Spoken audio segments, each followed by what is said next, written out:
Hello, my dear TKT students. Today we are going to start discussing a very important topic. The topic of listening as a skill and its sub-skills.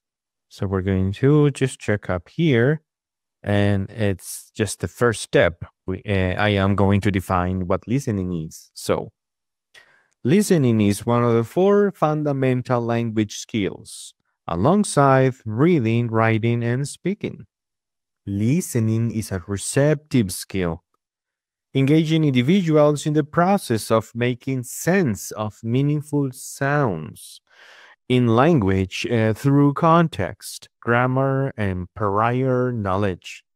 This means listening is kind of like perceiving sounds and making sense, understanding a message from a group of sounds in a language. It is very important, of course. So listening facilitates comprehension and communication by enabling individuals to process spoken information effectively. It enhances learning as it allows learners to interact, engage, and grasp nuances in conversations, which is pivotal for language acquisition. So what happens here is that if I start understanding what I listen, I can even develop other skills, among them speaking or writing. But then we're going to understand that there is a difference between the language we write and the language we speak.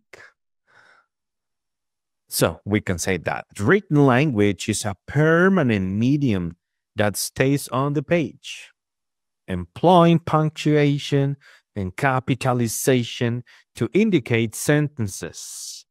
It is organized logically, consisting of complete sentences and coherent ideas, often lacking visual support, necessitating precise vocabulary and more complex grammatical structures.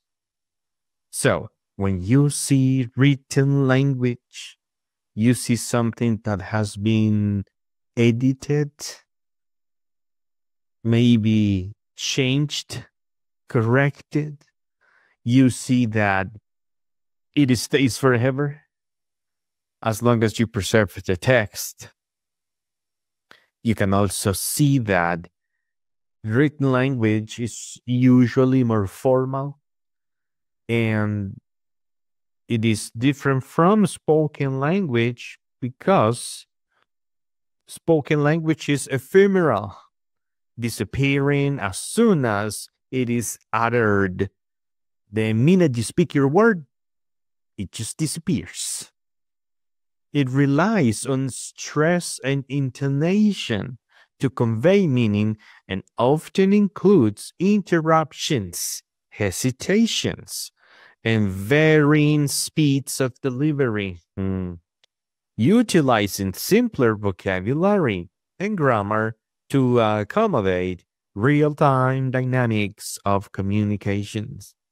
So, spoken language means you say something, somebody interrupts you, you correct yourself, you go around circles. Sometimes you repeat what you say. For example, you say, hey, this is very, very important. You don't usually see that in written language. You see this in spoken English. And this is what students will have to understand. They will have to understand that there is a comparison of structure and organization. Why? Well, because written language demonstrates clear organization with complete and logically sequenced sentences, while spoken language often lacks this structure, frequently featuring incomplete sentences, topic changes, and repetitions. The differences highlight the need for listeners to apply their contextual knowledge and inference skills. Because you can see this sentence, for instance. Imagine that you are going to see these sentences. The sentence is written like this. Hello, Maria. How are you? Maria answers, fine, thank you. And you? That's what you read. But what if you listen something like this? Hello, Maria. How are you?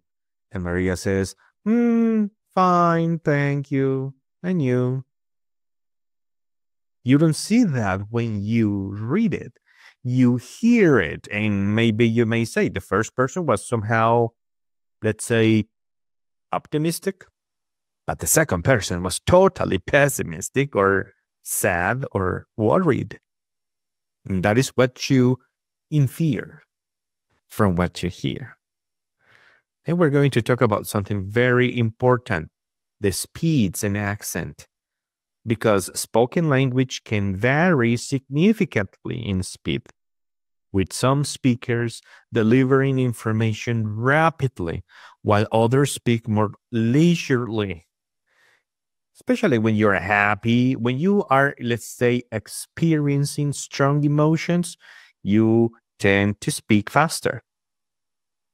If I am happy, if I am sad, just imagine this conversation.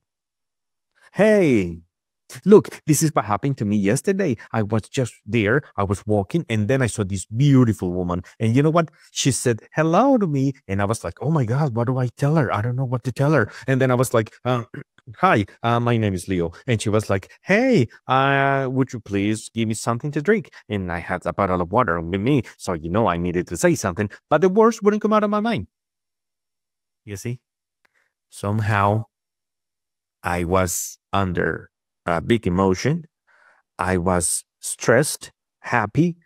I was shocked that this beautiful woman talked to me. So somehow my speed started to change because I was under extreme, intense emotions.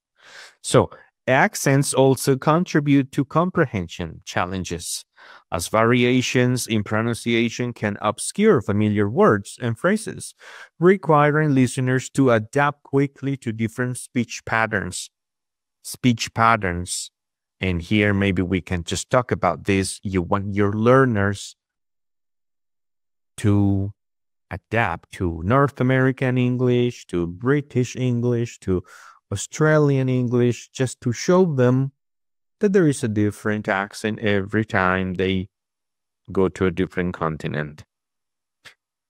Connected speech features. This is very important because connected speech feature often includes linking sounds, stressed syllables, contractions, making discernment difficult for learners.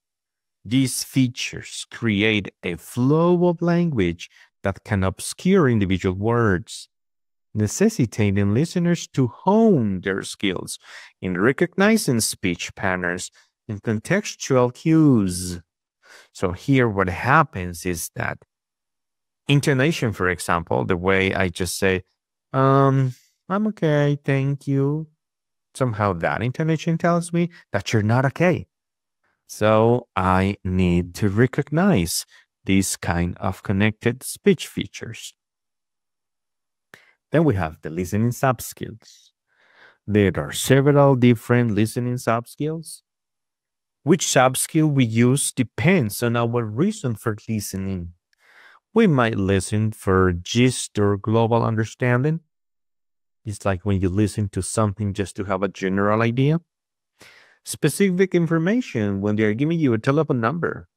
My telephone number is 234-50607. So somehow I need to pay close attention so I get the number correctly. But then if you are probably on, let's say, in your car or bus or anywhere else in transportation, they are just, playing something. You listen, but you're not really paying attention. Listening for detail or infer attitude. Listening to see what attitude a speaker is expressing. Again, hey, Maria, how are you? I'm okay, thank you. That's the attitude. So you just say, you're not okay. Other ways of listening are listening intensively and extensively. Our reason for listening influences the amount of and kind of information we need to listen for. For example, let's say when listening to a train announcement for specific information, we may simply need to hear sometimes. But when listening to the details of some important news, we might want to make sense of every word to find out what exactly happened and why.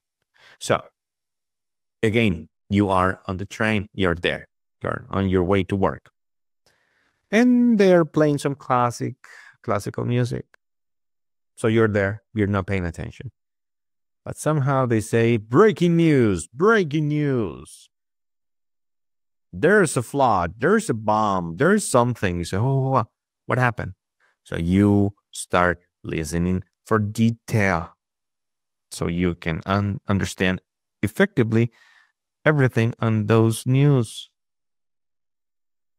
Then in the class, with our students in our classrooms, we can use pre-listening techniques. Pre-listening techniques prepare learners for the listening task. This may include introducing the topic, activating prior knowledge, and pre-teaching essential vocabulary. Setting clear expectations increases engagement and comprehension during the listening activity. So this listening is about the global warming. What do? You start asking questions about global warming, about what students think about global warming, about what it can actually is. And after this, you play the listening about global warming. During listening techniques, focus learners' attention on key details as they listen. Strategies such as taking notes, identifying main ideas, and monitoring comprehension help facilitate understanding. Encouraging active engagement leads to better retention of information. During these techniques, you can also, let's say, apply other kind of sub-skills. Hey, listen again and try to find what happened here. This is going to be a listening for detail exercise.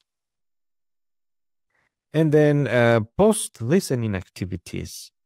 Post-listening activities reinforce comprehension and allow learners to reflect on what they have heard.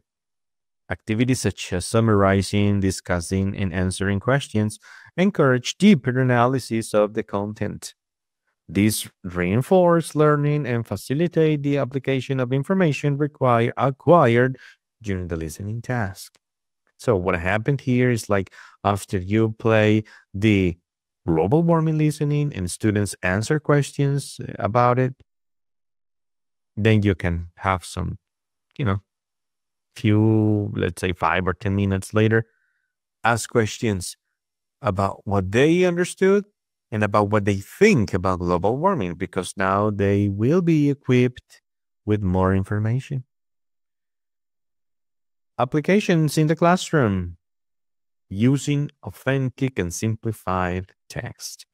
Authentic material are those which are just prepared for native speakers. So what happens if I take a real original copy of a newspaper to my class?